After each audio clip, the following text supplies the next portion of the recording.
Olá, pessoal! Na aula de hoje nós vamos estudar a dinâmica. Até agora nós resolvemos problemas associados à cinemática.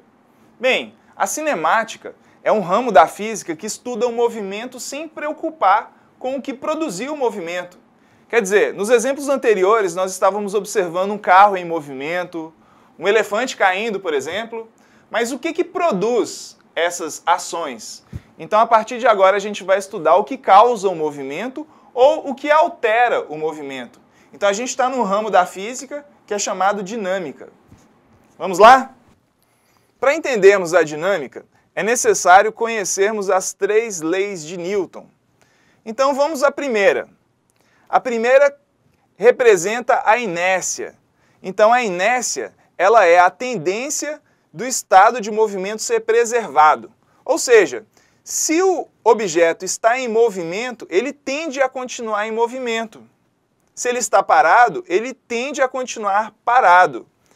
Então, aqui nós observamos uma rampa e algumas esferas em cima de uma plataforma com rodas. Então, naturalmente, ela vai descer acelerada ao longo desse plano inclinado. E nessa situação, nós colocamos uma estrutura aqui na base do plano. E quando esse carrinho colidir com essa estrutura, essas bolas tendem a continuar o movimento. Opa, peraí, preservar o movimento ou continuar no estado de movimento que se encontrava significa inércia. Então, essa tendência natural dos objetos permanecerem no estado em que se encontram é chamada de inércia. Aqui nós temos uma situação análoga, porém, o que a gente vai estudar aqui é a tendência de um objeto permanecer no estado de estática, ou parado, inicialmente. Então, nesse caso, nós temos aqui uma moeda e uma plataforma sobre a moeda. Poderia ser um pedaço de papel rígido, por exemplo.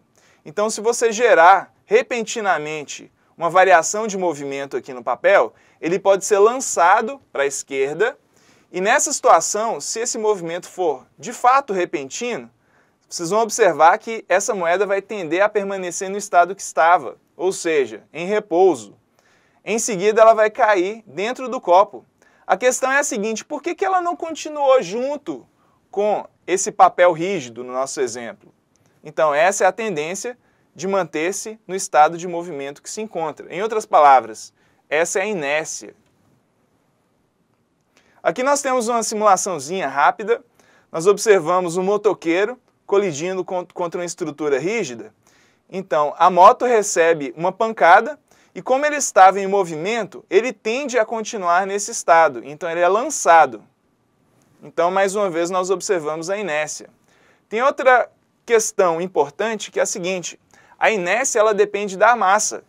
Então, se você imaginar que você está no ônibus em 2 situações, você é capaz de entender esse conceito, ou essa dependência com a massa.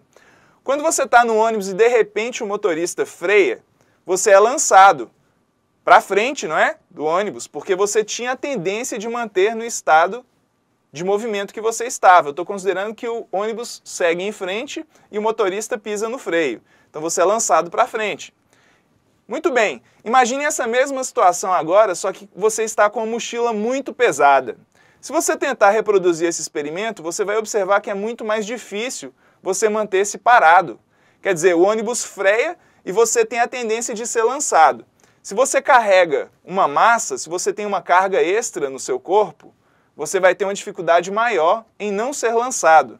Ou seja, a tendência de permanecer no estado de equilíbrio que o corpo está, ou movimento ou parado, depende da massa. Então essa é a primeira lei de Newton. Lembre, inércia é a tendência que um corpo tem em preservar o estado que se encontra, ou repouso ou em movimento. Nesse slide, nós observamos essa representação de um ser que com uma marreta tenta deslocar uma esfera. Observe que quanto mais ele acelera essa marreta, maior é a força que ele consegue exercer na tábua e maior é a altura que ele consegue lançar essa bola. Existem outros conceitos físicos envolvidos aqui que vocês terão a oportunidade de tratar no futuro. Mas o que é importante observar aqui é a dependência entre a força que ele está exercendo e a aceleração. Essa dependência é uma dependência direta ou proporcional. Então, Newton enunciou que a força resultante em um corpo é dada pelo produto de massa vezes aceleração. Bem, isso vai ser suficiente para a gente para agora. No futuro a gente vai ver que isso é um pouco mais complicado e que força igual a massa vezes aceleração é uma situação particular. Só que nesse curso nós vamos tratar apenas situações onde a massa é constante. Então sempre que a massa for constante, a gente pode dizer que a força resultante é massa vezes aceleração. Vocês lembram desse exemplo?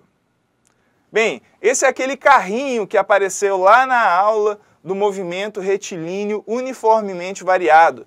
Foi aí que a gente começou a discutir sobre aceleração. Vamos relembrar? A aceleração corresponde à variação da velocidade por unidade de tempo. Ou seja, eu vou dividir a variação de velocidade pelo intervalo de tempo em que essa variação ocorreu. Por exemplo, aqui o carrinho está com 0 metros por segundo, ou seja, está com velocidade nula. À medida que ele desloca, sua velocidade aumenta, ou seja, existe aceleração. Ele atinge uma velocidade de 20 metros por segundo. Em outras palavras, a velocidade variou de 20 metros por segundo. O intervalo de tempo gasto para isso foi de 5 segundos. Então vamos lá, vamos calcular a aceleração do vermelho novamente. A aceleração do vermelho é a variação da velocidade, isso é, velocidade final, 20, menos a velocidade inicial, que é 0.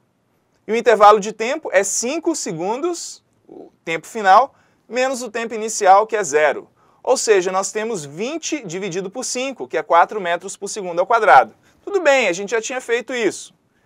Agora, imagine que a massa desse carro seja de 1.000 quilos. Então eu vou registrar isso. Massa igual a 1.000 quilos.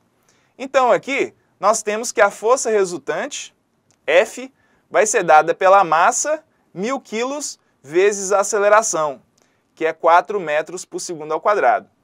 Então, é importante observar aqui essas unidades. Na verdade, a massa tem que ser dada em quilogramas e a aceleração em metros por segundo ao quadrado, para você achar a força em newtons. Vocês perceberam aqui no slide anterior? Força resultante é massa vezes aceleração. No sistema internacional, a massa é dada em quilogramas e a aceleração é dada em metros por segundo ao quadrado. Em homenagem ao Newton, o produto de quilograma por metro por segundo ao quadrado é chamado de Newton, representado apenas por N. Então, nesse exemplo aqui, olha, como a massa já estava em quilo, não precisamos fazer nenhuma conversão. Mas, eventualmente, se a massa não for dada em quilos ou a aceleração não for dada em metros por segundo ao quadrado, é necessário que façamos essa conversão. Então, aqui, voltando, 1.000 quilogramas vezes 4 metros por segundo ao quadrado correspondem a 4.000 quilogramas vezes metro por segundo ao quadrado. Ora, quilograma vezes metro por segundo ao quadrado é chamado de newton. Então, aqui nós temos 4.000 newtons. Se vocês lembrarem lá da primeira aula, tem uma outra forma de escrever isso. No lugar de 1.000, aqui é 4 vezes 1.000 newtons.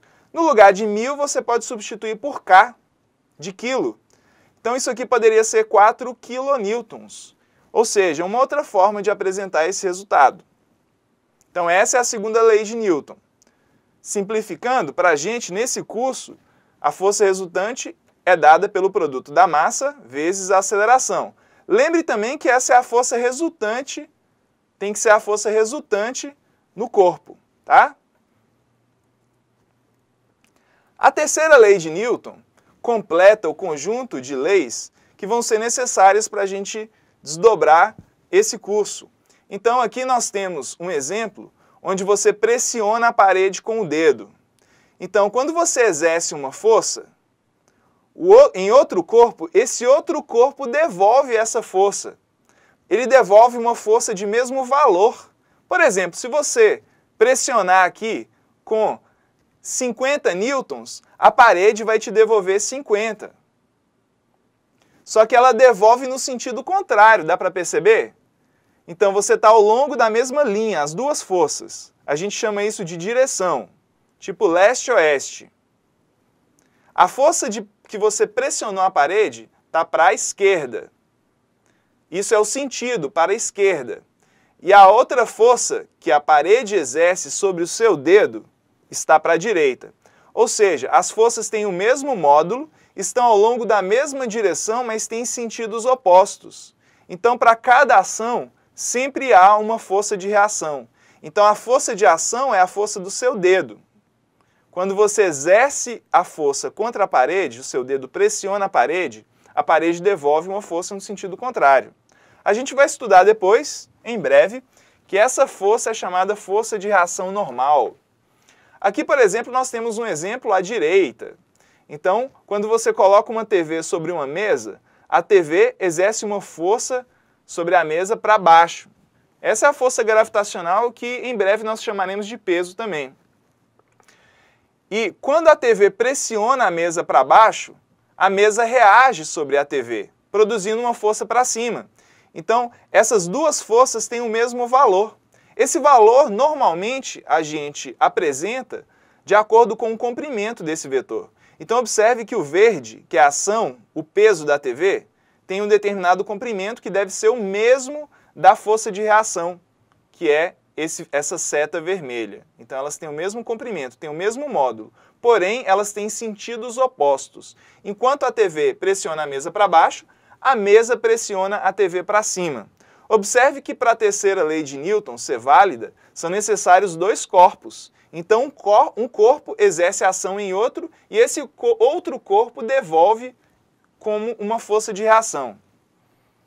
Você deve estar pensando nessa situação aqui, olha, você dá um soco no seu colega e ele te devolve.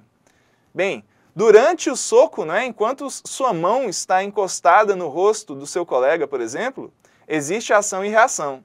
Mas esse caso aí, na verdade, é causa e efeito. Quer dizer, você gerou uma causa e seu colega te devolveu. Isso não é ação e reação. Então, vamos resolver os exercícios? Até a próxima!